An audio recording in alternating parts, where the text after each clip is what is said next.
نحمده ونصلي على رسوله الكريم أما بعد أعوذ بالله من الشيطان الرجيم بسم الله الرحمن الرحيم ألا بذكر الله تطمئن القلوب۔ میرے محترم بزرگوں اور دوستوں، اللہ کا ذکر بہت بڑی چیز ہے۔ جن لوگوں نے اللہ کے ذکر کو پہچان لیا، اس کی لذت کو پا لیا، خدا کی قسم وہ رات دن اللہ اللہ ہی کرتے رہے۔ اس آیت کریمہ کا مطلب یہی ہے، الا بذکر اللہ تطمئن القلوب۔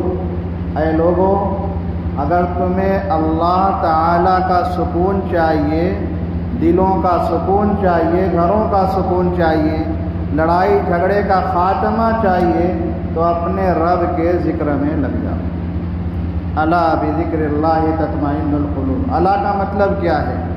الا کا لفظ اس وقت استعمال کیا جاتا ہے جب بندہ غافل ہوا کرتا ہے، کسی کو پتہ نہیں، پوری دنیا کو دیکھ لیجئے، کوئی چین کسی جگہ تلاش کر رہا ہے، کوئی سکون کسی چیز میں تلاش کر رہا ہے، تو اللہ تعالیٰ اپنے بندوں کو مخاطب کر کے کہہ رہے ہیں، اے لوگوں، تم جس چیز میں سکون کو چاہتے ہو وہاں سکون نہیں ہے۔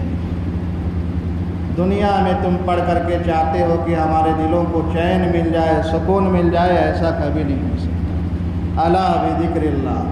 اے غفلت میں پڑھنے والوں، دنیا کے پیچھے پڑھ کر سکون کو طلب کرنے والوں، سنو، تمہارے دلوں کو چین اور سکون جو ملے گا وہ صرف اور صرف اللہ کے ذکر سے۔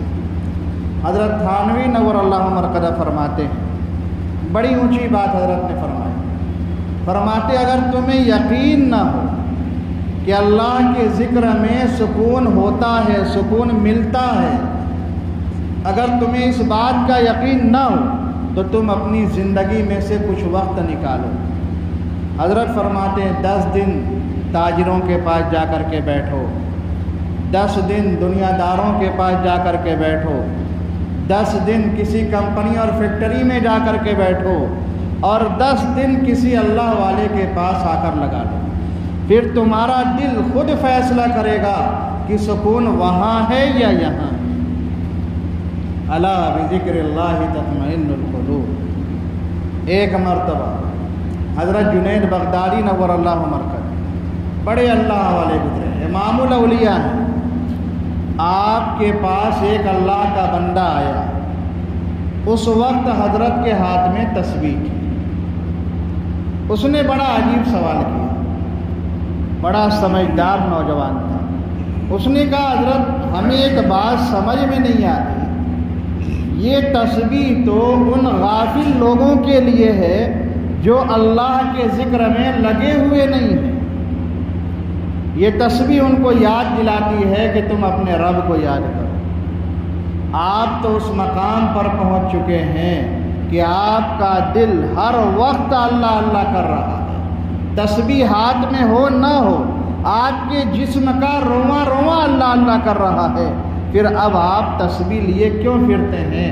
حضرت نے بڑا پیارا جواب دیا، فرمایا اے لوگو، ذرا دھیان سے سنو، توجہ سے سنو، کیا میں اسی چیز سے بے وفائی کروں جس چیز کی برکت سے میں نے رب کو پایا ہے، میں نے اللہ کو پایا ہے، میں نے خالق کو پایا ہے۔ جب میرا دل غافل تھا، میں اپنی زندگی میں اللہ اللہ نہیں کرتا تھا، اس وقت اسی چیز نے مجھے اللہ اللہ کرنا سکھایا، اور جب میں اللہ اللہ کرنے لگا پھر اس نے مجھے رب تک ملا دیا، اللہ تک پہنچا دیا، محبوب تک پہنچا دیا۔ حضرت بلال حبشی رضی اللہ تعالیٰ عنہ کا واقعہ حضرت محدث اعظم نور اللہ مرقدہ بڑے وجد کے ساتھ ذکر کرتے تھے، اور بارہا اپنی مجلسوں میں ذکر کرتے تھے کہ جب آپ ایمان لائے، کفار کے قبضے میں گئے، کفار نے آپ کو کتنی اذیتیں دی، تاریخ کی کتابیں بھری پڑی ہیں، حضرت کے واقعات کو دیکھتے ہوئے، پڑھتے ہوئے، سنتے ہوئے آنکھوں سے آنسو جاری ہو جاتے ہیں۔ کتنے محدثین ہیں جنہوں نے حضرت بلال حبشی کے واقعات کو لکھتے لکھتے وہیں پہ قلم کو روک دیا اور بے ہوش ہو گئے۔ ایسے زبردست واقعات لکھا ہے تاریخ کی کتابوں میں کہ وہ مکہ کی سرزمین تھی.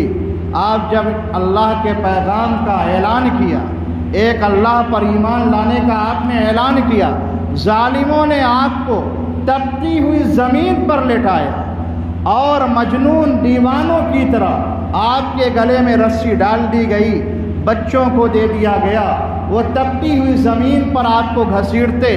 بلال حبشی فرماتے ہیں صرف گھسیٹتے ہی نہیں تھے، کبھی آگ کے انگارے میرے جسم پہ رکھے جاتے، کبھی کوڑے برسائے جاتے.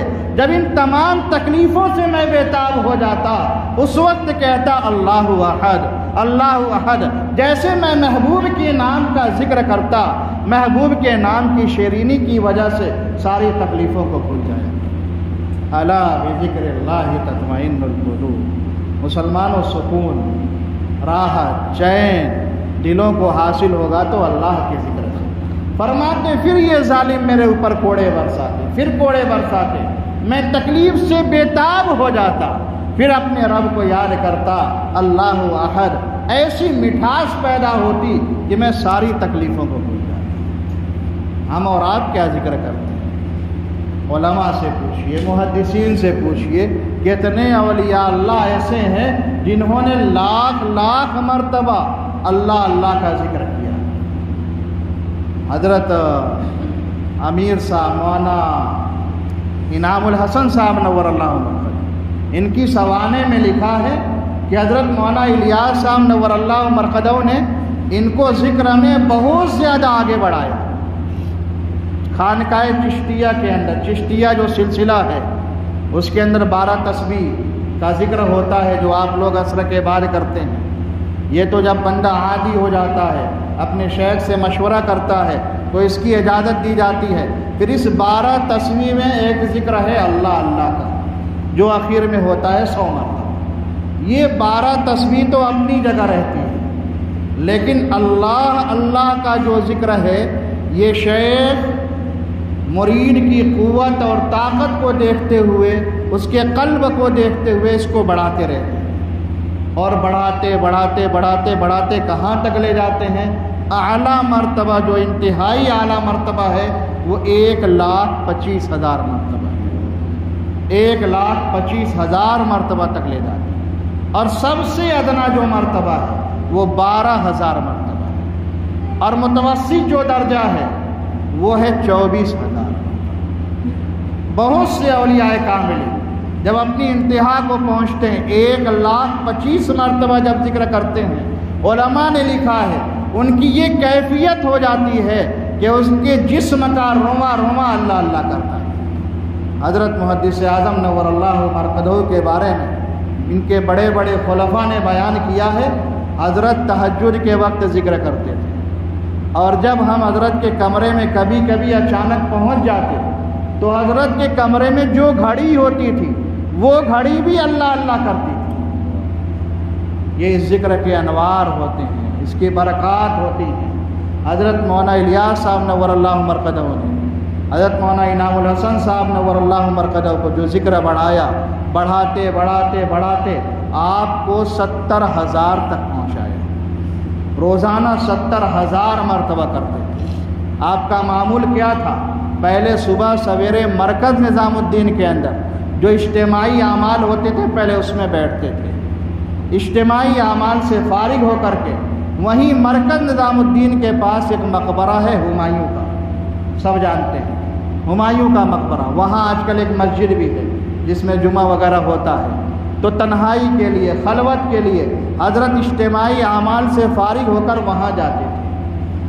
اور لکھا ہے حضرت کی سوانح میں فجر کی نماز کے بعد سے لے کر ظہر تک مسلسل ذکر کرتے. اور کیا ذکر ہوتا؟ 12 تسبیح کا ذکر ہوتا، اور اللہ اللہ کا 70,000 بار ذکر ہوتا.